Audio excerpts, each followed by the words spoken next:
तो क्या सच में शिनचैन मर चुका है और क्या नोबिता कोमा में है?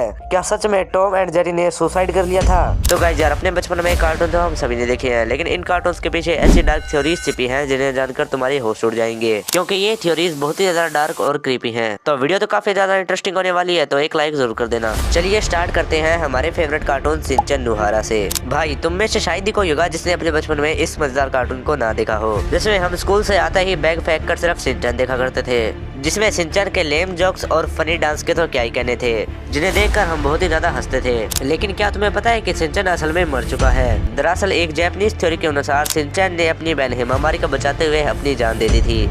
असल कहानी के मुताबिक शिनचैन, उसकी माँ और उसकी छोटी बहन बाजार में शॉपिंग करने जाते हैं और हिमामारी खेलते हुए सड़क पर चली जाती है। सामने से ट्रक आ रहा होता है और शिनचैन अपनी बहन को सड़क पर देख लेता है और वो अपनी बहन को बचाने के लिए सड़क पर भागता है और दोनों की ट्रक से टकराकर मौत हो जाती है। और शिनचैन की माँ मिसाई ये सब चीजें एक डायरी में नोट करती है और तब जाकर हमारा फेवरेट कार्टून शिनचैन बनता है। लेकिन क्या तुम्हें ये थ्योरी पता थी? कमेंट में जरूर बताना। डोरेमोन, इस कार्टून के बारे में तुम्हें बताने की जरूरत नहीं है, क्योंकि तुम में से 99% लोगों ने अपने बचपन में इस कार्टून को जरूर देखा है और बहुत ही ज्यादा एंजॉय भी किया है, जिसमें जियान नोबिता को परेशान किया करता था और डोरेमोन नोबिता को गैजेट दिया करता था। और हम लोग सोचते थे कि काश हमारे पास भी ऐसा रोबोट होता जो हमें गैजेट देता। लेकिन क्या होगा अगर मैं तुमसे कहूँ कि डोरेमोन, उसके गैजेट्स, नोबिता और उसकी दोस्ती सब एक झूठ है?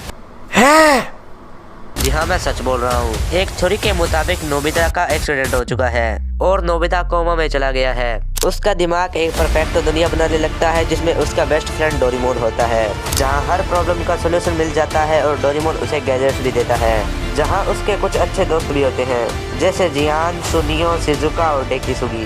भाई ये थ्योरी तो काफी ज्यादा डार्क थी। बाकी तुम में से किस किस ने अपने बचपन में इस मजेदार कार्टून को देखा है? कमेंट में जरूर बताना, क्योंकि ये एक बहुत ही बड़ा और लेजेंडरी कार्टून था।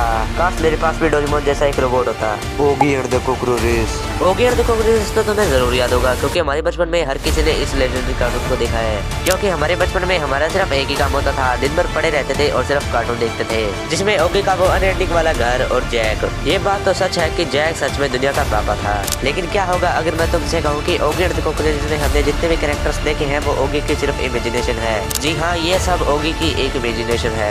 एक थ्योरी की माने तो ओगी की लाइफ बहुत ज्यादा बोरिंग है, उसकी लाइफ में कुछ भी इंटरेस्टिंग नहीं है और इसी बोरिंग लाइफ से भागने के लिए ओगी अपने मन में एक दुनिया इमेजिन करता है, जिसमें 3 शरारती कॉकरोचेस होते हैं। एक कैरिंग बाई जैक होता है और ओलिविया, जिससे प्यार करती है लेकिन रियल लाइफ में वो उसे इग्नोर करती है। और क्या तुम्हें पता है कि जैक एक सोल्जर था जो कि वॉर में शहीद हो गया था, लेकिन ओगी की इमेजिनेशन लाइफ में वो अभी तक जिंदा है और ओगी अपने रियल लाइफ से ज्यादा अपनी इमेजिनेशन दुनिया में खुश रहता है। और अगर तुमने कभी नोटिस किया हो तो कॉकरोचेस चाहे कितने भी बड़ी शरारत करते हैं, ओगी उन्हें जान से कभी नहीं मारता। Tom and Jerry. अब बात करते हैं बचपन के सबसे मजेदार कार्टून टॉम एंड जेरी की, और ये कार्टून भी बहुत ही ज्यादा मजेदार था। हाँ, वो बात अलग है कि मैंने इस कार्टून को कभी देखा नहीं, लेकिन इस कार्टून के पीछे बहुत ही बड़ी डार्क थ्योरी छिपी है। इस कार्टून के पीछे एक डार्क थ्योरी इतनी ज्यादा डार्क है कि वो तुम्हारी होश उड़ा देगी। एक कॉन्स्पिरेसी थ्योरी कहती है कि टॉम एंड जेरी ने सुसाइड कर लिया था, और ये थ्योरी काफी हद तक सच भी लगती है, क्योंकि इसी से रिलेटेड एक एपिसोड भी है और इस एपिसोड का नाम है ब्लू कैट ब्लूज। और ये एपिसोड रिलीज हुआ था 1956 को।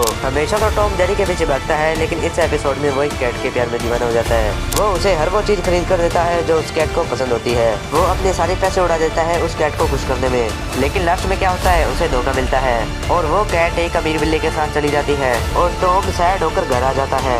जो टॉम और जेरी हमेशा लड़ते थे, आज वो दोनों सैड होते हैं, क्योंकि जेरी को ही टॉम की तरह धोखा मिलता है। अब दोनों थक हार कर नशे के हालात में रेलवे स्टेशन पर चले जाते हैं और तभी ट्रेन आती है। और ये एपिसोड बहुत ही ज्यादा क्रीपी था, जिसको देखने के बाद मेरे भी होश उड़ गए थे। कौन सी थ्योरी तुम में सबसे ज्यादा डार्क लगी? कमेंट में जरूर बताना।